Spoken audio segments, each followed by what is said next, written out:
Okay. Hi guys. I'm probably sick.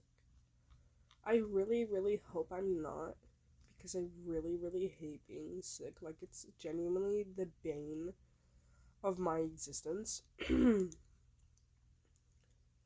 But I will push through because I need to get you guys new videos because it has been a month, which is not that long, but it is long because I used to post like every other day, and I posted a lot in the beginning, and my channel is about a year old.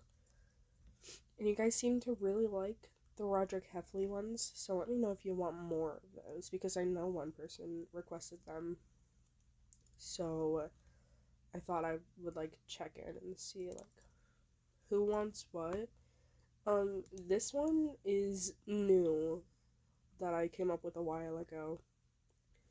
Um, I'm not sure if you guys will like this one. I'm not sure if I like this one, but it's a fanfic this time. This one's a fanfic, and cause people like my friend, she likes this shit, and so she asked me if I could write one for her because she knows that I write them. But it's Harry, Draco, and Ron, and I'm not sure how any of you will feel about that, but that's okay because like I don't care. Well, I do care. If you guys don't like it, I will probably do them because some people probably will like them. Um, but like they will be way less if you guys actually genuinely hate them.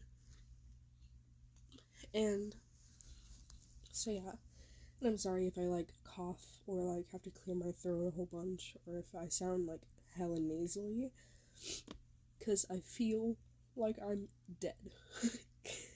But here we go, and I should get music, but I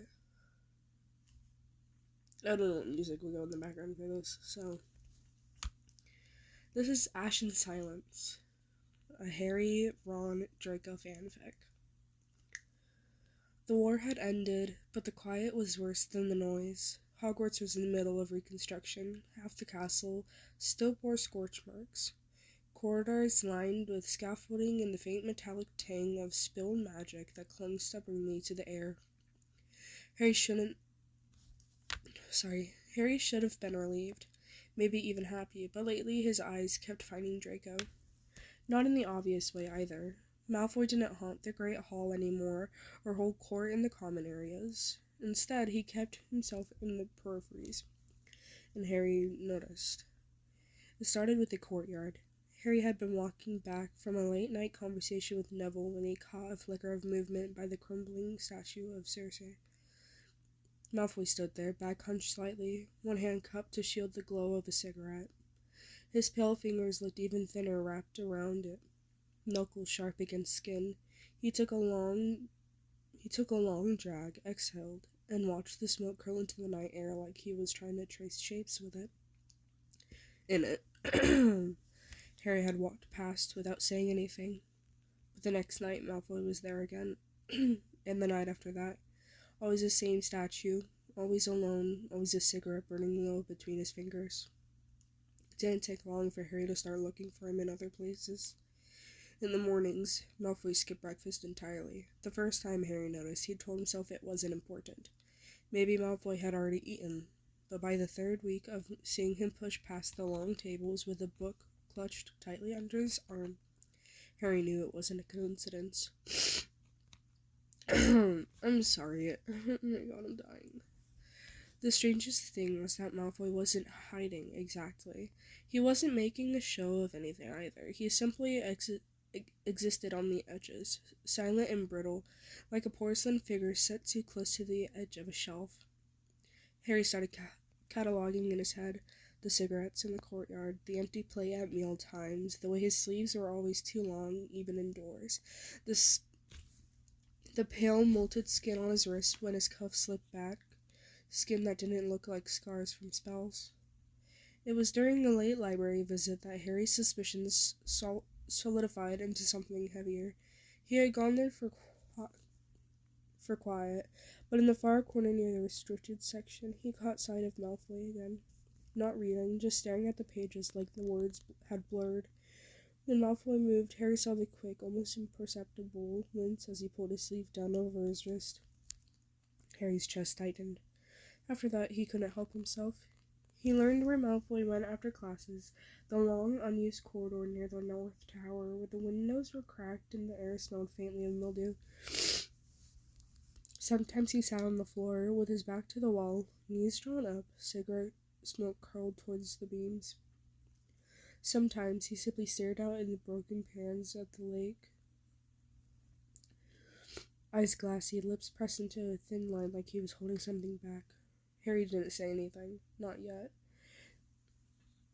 He didn't know if he was waiting for the right moment or if he was just afraid, but he did start following more deliberately. When Malfoy left the library without checking out a book, Harry was a shadow a few steps behind.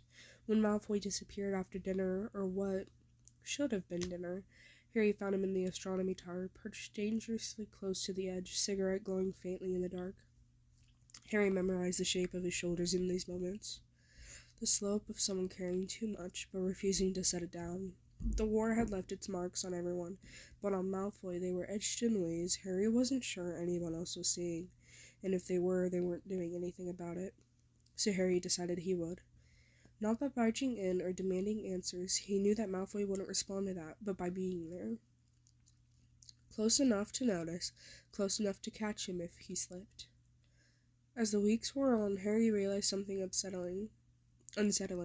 This wasn't just making sure Malfoy was okay. Something along the way. Somewhere along the way, it had become about needing to know where he was, what he was doing, how he was holding himself together. Because Harry wasn't entirely sure he was. Ashen Silence, Part 2.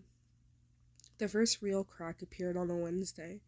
Harry was on his way back from the owlery when he saw movement through the glass in one of the side stairwell landings. Malfoy stood there, not smoking this time, just leaning against the cold stone wall with one hand braced against it, head bowed. The other hand was curled tight against his chest, sleeve rucked up enough for Harry to see the edge of something angry and red on his forearm. Harry stopped mid-step, his throat going dry. Malfoy didn't see him, or if he did, he didn't care. He stayed like that for nearly a full minute before pushing his sleeve back down, rolling his shoulders as though locking something deep inside and walking away. Harry couldn't move until Malfoy had disappeared around the corner. From then on, his quiet observations became sharper, edged with dread. He noticed how Malfoy flinched when someone brushed against him in the corridors, how his fingers trembled slightly when he lit his cigarettes, how some days his cheekbones looked sharper than they should, like a sculpture being wilted down. Harry told himself he was just making sure Malfoy didn't spiral into something irreversible. But the truth was uglier. He needed to know, because if something happened to Malfoy, and Harry had been watching this whole time, he wasn't sure he could live with himself. It was nearly midnight when everything broke.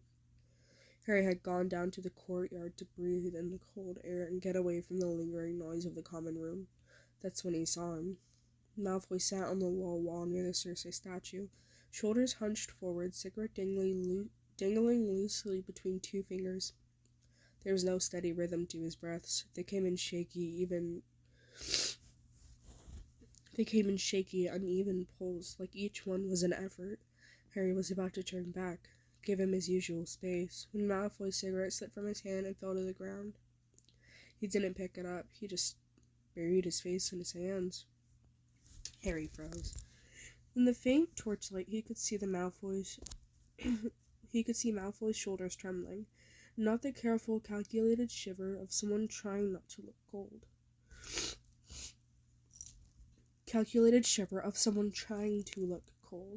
This was raw, jagged shaking, the kind Harry had only seen from soldiers in the field after too much blood and not enough rest.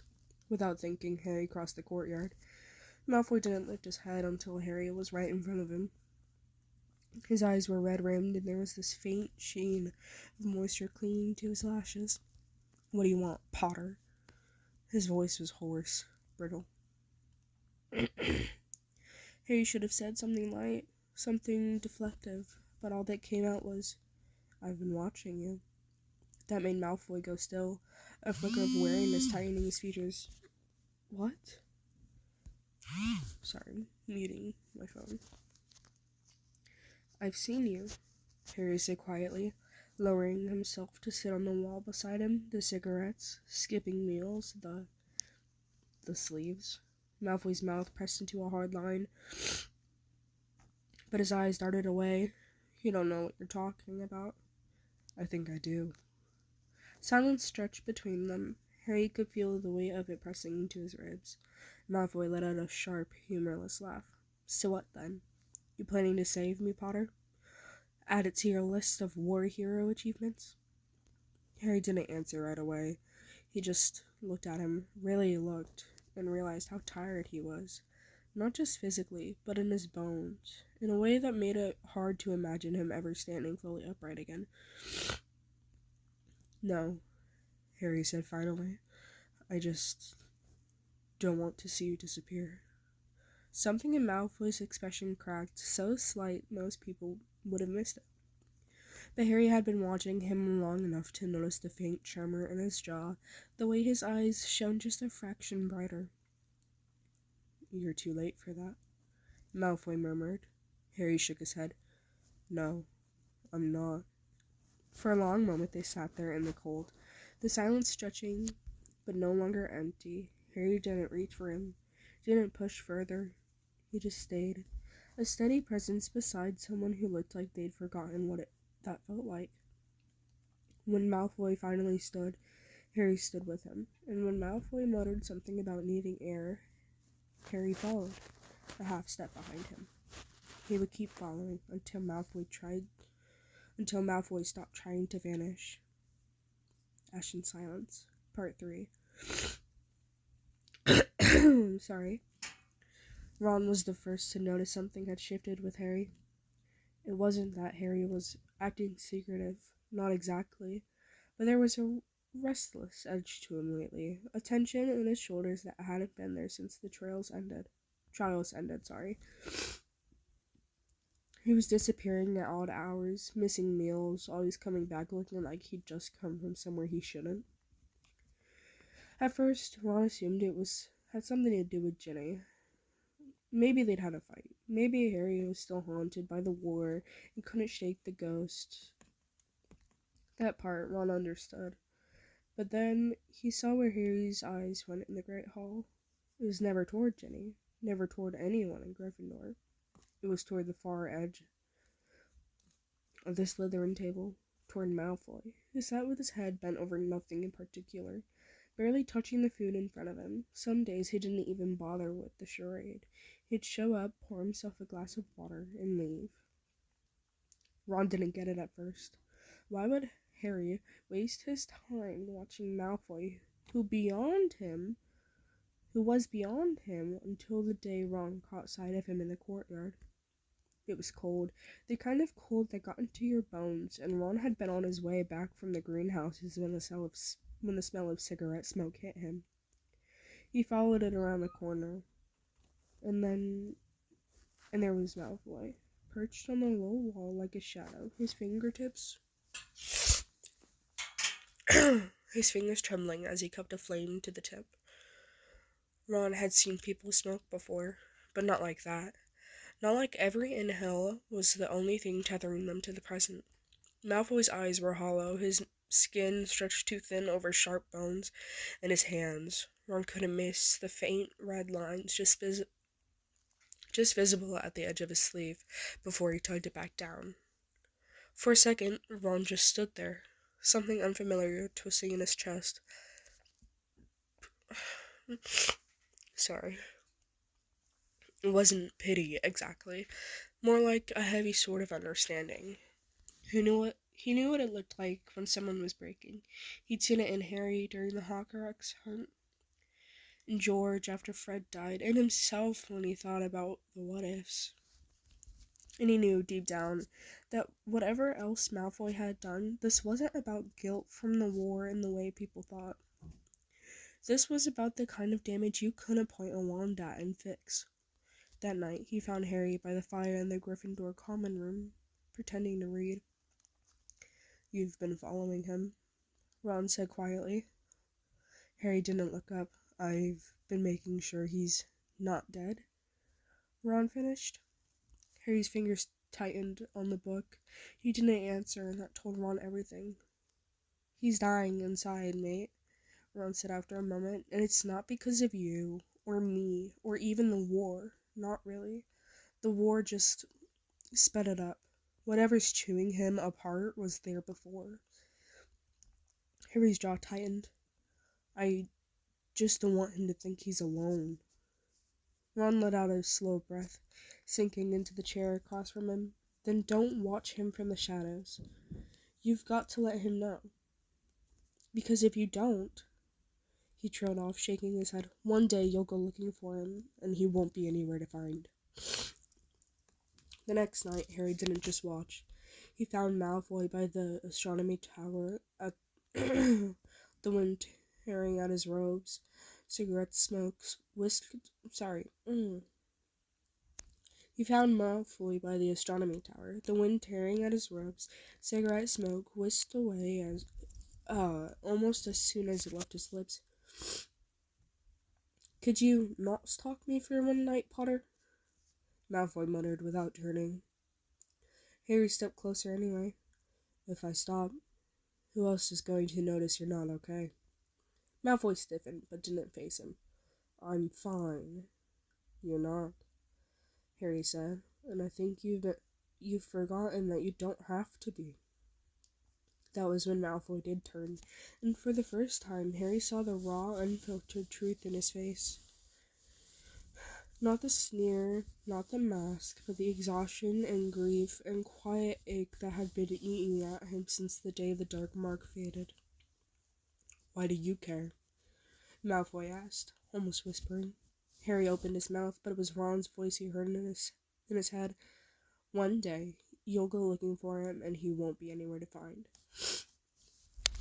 "Because I don't want to lose anyone else," Harry said simply. For a long moment, Malfoy didn't speak. Then, almost imperceptibly, his shoulders lowered, like he'd been holding them up for far too long. Harry didn't push. He just stood beside him, letting the cold whip around them. And when Malfoy's cigarette burned down to ash, Harry stayed until they walked back together, silent but no longer entirely alone. Ash and Silence, Part 4. The days after the night in the astronomy tower shifted something between them all. Harry, Ron, and Draco. But it wasn't immediate or neat. It was fragile and jagged, like a leaf half shattered. What? Like glass half shattered, but still reflecting fragments of light. Ron found himself thinking about Draco more than he expected. Not out of grudging suspicion or lingering resentment from the war. No, it was something else. A quiet, gnawing worry that Malfoy was disappearing piece by piece, and no one was stepping in except Harry. But Harry alone couldn't carry that burden. It was too heavy. One late night, Ron spotted Harry walking toward the courtyard, his steps slow and deliberate. Curious, Ron followed him at a distance and found Draco there, sitting on the same low wall beneath the statue of Circe, eyes distant as always. Harry didn't hesitate this time. He sat down beside Draco, carefully bridging the silence with something simple and quiet. "Hey." Draco glanced at him, eyes tired but not hostile. Then, as if conceding something, he motioned toward the space next to him. Ron lingered near the edge of the courtyard, unsure whether to approach or retreat. It was Harry who spoke first. "You don't have to do this alone, Draco."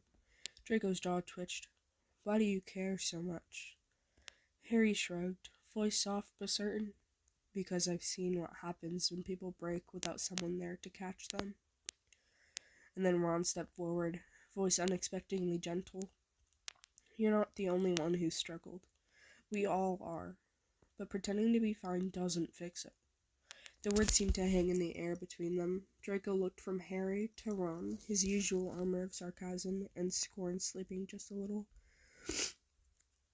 I don't want your pity, Draco said, quietly, almost bitter. It's not pity, Ron said firmly. It's friendship, and maybe something more. Draco's eyes narrowed, but there's something new in their depths. Maybe suspicion, maybe curiosity. Over the next few weeks, the trio found a rhythm that surprised them all. Harry would meet Draco in the early mornings, sitting with him in the chilly quiet of the courtyard, sharing words that felt honest for the first time in a long time. Ron joined more often than either of them expected, offering rough jokes and awkward silences that somehow filled the space between heavy confessions. Draco started opening up, not in big bursts, but in small, fragile moments. He spoke of the pressure of living up to his family's name, the fear of never truly being free from his past, the nights when the silence felt loud enough to drown him. He didn't say much about the war itself, but Harry and Ron sensed it was woven through everything. The root of the weight on his shoulders. One evening, after a rare shared meal in the common room, Draco caught Ron's hand as he was passing by. The touch was light but deliberate, a silent plea for connection. Ron looked at Harry, who smiled softly, a quiet agreement that things were changing. The cigarettes became fewer, the long sleeves pulled down less often. Draco still carried his scars, physical and invisible, but the edges seemed less sharp when he was with Harry and Ron. They were no longer just three people surviving the aftermath of a war. They were something new, something fragile and terrifying and full of promise. Harry often caught himself staring at the way Draco's eyes softened when Ron laughed, or how Ron's hand lingered just a second longer on Draco's back when they walked through the halls. It wasn't perfect. There were still moments of silence so thick it could suffocate, of fears that clawed their way back when least expected, but they faced them together. In the quiet aftermath of a war that had taken so much, they found each other. They found in each other the fragile hope of something worth fighting for. Ash and Silence, Part 5. The transition from quiet companionship to something more wasn't marked by any grand confession or dramatic moment. Instead, it unfolded in the spaces between words, in gestures almost too subtle to notice until you were paying close attention. It was a look held too long, a hand brushing against another with deliberate care, the way Draco's eyes would soften when Ron cracked one of his usually clumsy jokes. One rainy afternoon, the three found themselves in the Gryffindor common room after dinner, the fire crackling low as the rain pattered against the windows. Draco sat close to the hearth, knees drawn up, while Harry and Ron flanked him on either side, their shoulders almost touching. Ron passed Draco a steaming mug of tea, a simple gesture, but it spoke volumes. Draco accepted it with a faint, grateful smile. Feels like the war was a lifetime ago, Ron murmured, breaking the silence, but the ghosts, they never really leave, do they? Draco glanced up, eyes reflecting the firelight. They just learned to wait in the shadows. Harry reached out, resting a hand lightly on Draco's knee. The touch was warm and steady, a quiet promise. Draco didn't pull away. Instead, his fingers curled slowly around Harry's. Hey, Ron's heart thudded in his chest as he watched the small exchange.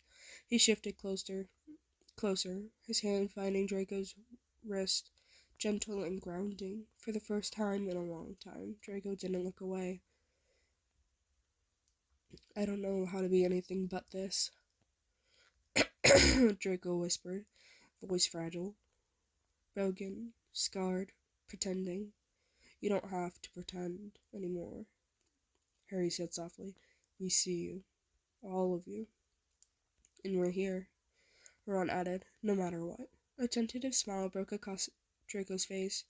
Shy but real, the walls he'd built around himself felt less like barriers and more like invitations. To trust, to hope, to heal.